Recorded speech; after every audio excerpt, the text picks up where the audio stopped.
Chào các bạn, rất vui được chào đón các bạn quay trở lại với kênh Bếp Việt. Tết cũng đã sắp đến rồi. Hôm nay mình làm món hành ngâm chanh leo để gửi tới các bạn.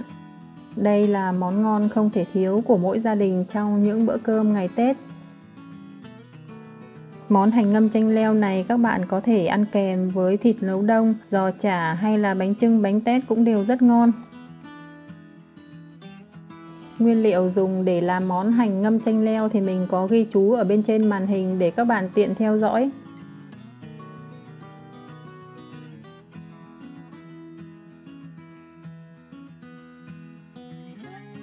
Để làm món hành ngâm chanh leo này thì mình đã chuẩn bị ở đây là 1 kg hành khô. Nếu mà không có hành khô loại giống của mình thì các bạn có thể sử dụng hành tím khô, củ kiệu hoặc là củ đầu hành để thay thế đều được nhé. Bây giờ mình đem hành đi sơ chế. Mình sử dụng 1 lít nước lọc, 1 thìa canh muối hạt, khuấy đều cho muối tan ra.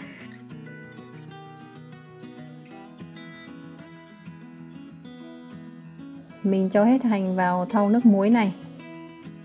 Các bạn để lượng nước sao cho ngập qua mặt hành là được.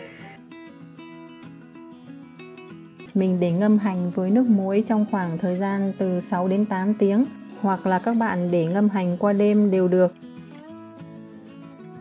Hành mình ngâm được 8 tiếng rồi. Các bạn thấy lớp vỏ bên ngoài của củ hành lúc này cũng đã mềm và bung ra.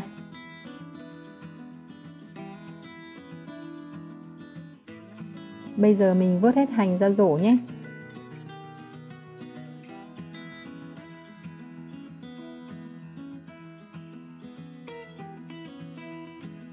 Mình nhặt sạch hết lớp vỏ mỏng ở bên ngoài củ hành này đi.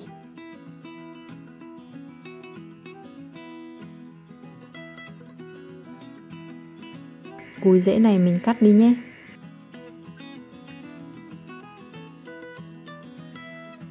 Phần đầu hành khô này mình cũng cắt bỏ luôn. Các bạn nhặt sạch củ hành, không cắt sâu vào thịt. Nếu mà các bạn cắt sâu vào thì khi ngâm củ hành sẽ dễ bị ủng mềm. Mình làm tương tự cho đến khi hết số hành còn lại nhé. Mình đem hành đi rửa sạch lại với nước khoảng từ 2 đến 3 lần.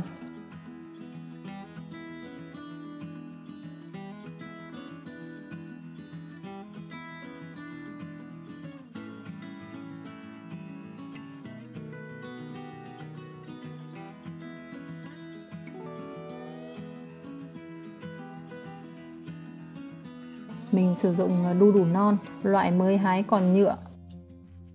Mình sử dụng 1/2 trái này thôi nhé.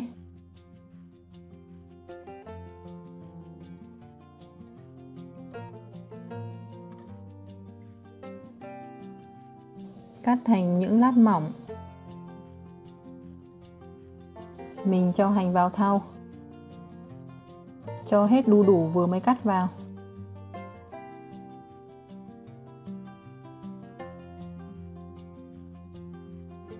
Nước thì các bạn cho vào ngập qua mặt hành và đu đủ là được. Mình để ngâm hành trong khoảng thời gian là 3 tiếng. Mình ngâm hành với đu đủ như vậy sẽ giúp cho hành được trắng giòn, giảm bớt vị hăng. Khi ngâm hành với đu đủ được 3 tiếng, bây giờ thì mình vớt hết đu đủ ra. Mình sẽ bỏ đu đủ đi nhé. Mình vớt hành ra rổ. Đem đi rửa sạch lại với nước khoảng từ 3 đến 4 lần.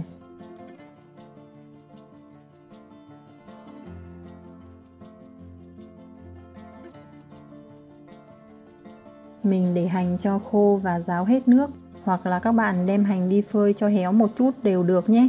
Bây giờ mình đi làm nước sốt chanh leo để ngâm hành. Nguyên liệu dùng để làm nước sốt ngâm hành thì các bạn chuẩn bị cho mình khoảng từ 8 đến 10 quả chanh leo, 250g đường, 2 củ cà rốt. 2 củ cà rốt này mình sử dụng là 250g nhé. 8 đến 10 quả ớt cay, 20g muối hạt. Chanh leo mình đem đi cắt làm đôi.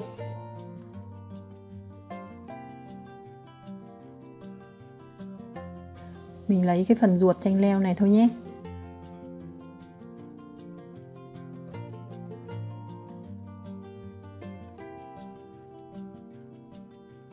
Phần vỏ này các bạn có thể sử dụng làm món mứt vỏ chanh leo, ăn cũng rất ngon.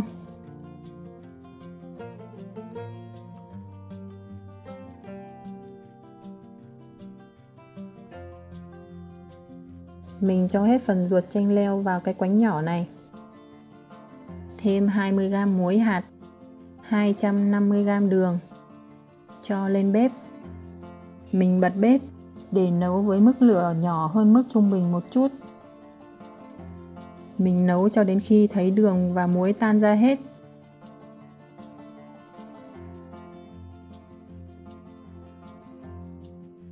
Trong lúc nấu thì thỉnh thoảng mình sẽ khuấy đều để tránh cho cái phần nước cốt chanh leo này bị cháy dưới đáy nồi nhé.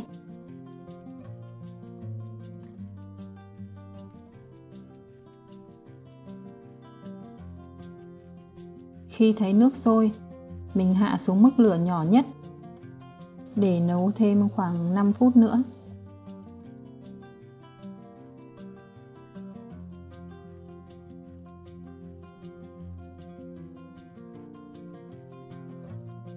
Mình tắt bếp để nước nguội hẳn rồi mới đem đi ngâm hành.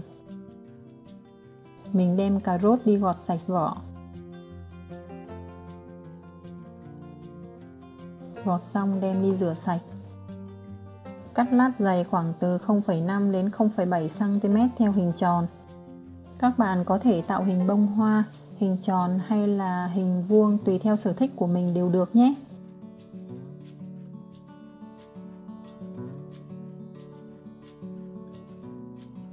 Chuẩn bị xong tất cả các nguyên liệu, mình xếp hành vào trong hũ. Hũ dùng để ngâm hành các bạn rửa sạch phơi cho thật khô ráo dùm mình nhé.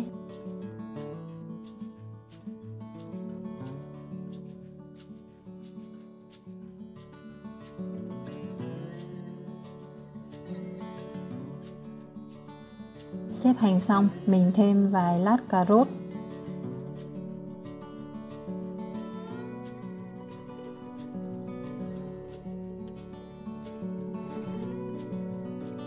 Ba đến 4 quả ớt.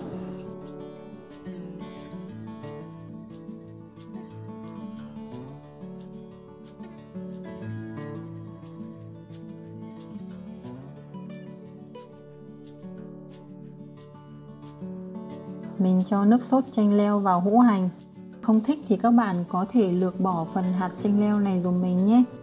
Còn nếu mà muốn đẹp thì các bạn sử dụng cả hạt chanh leo đều được.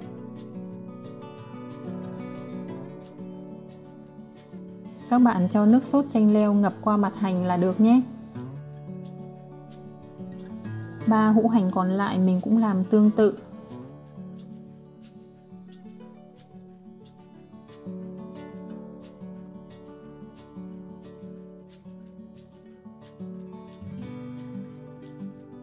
Đậy nắp hũ lại. Để bên ngoài khoảng từ 3 đến 4 tiếng cho hành ngấm đều nước sốt. Các bạn để bảo quản hành ngâm chanh leo ở trong ngăn mát tủ lạnh. Sau khoảng 3 đến 4 ngày là các bạn có thể đem ra ăn được rồi. Hàng ngày các bạn lắc đều hũ hành dùm mình để cho hành ngấm đều nước sốt. Các bạn đem hành đi phơi qua nắng thì hành sẽ ngọt giòn và ngon hơn. Chỉ với cách làm đơn giản này, các bạn có được hũ hành ngâm chanh leo thơm ngon để dùng trong những ngày Tết sắp tới rồi. Với rất nhiều cách muối dưa hành khác nhau, thay vì ngâm với nước muối như thông thường mình hay làm, các bạn hãy thử làm theo cách này của mình. Dùng chanh leo để ngâm, các bạn có được hũ hành ngâm chanh leo thơm ngon đúng vị. Chúc các bạn thành công với cách làm này của mình. Nếu thấy hay, các bạn hãy nhấn like, share và đăng ký kênh để ủng hộ mình nhé. Xin chào và hẹn gặp lại các bạn trong các video tiếp theo của mình.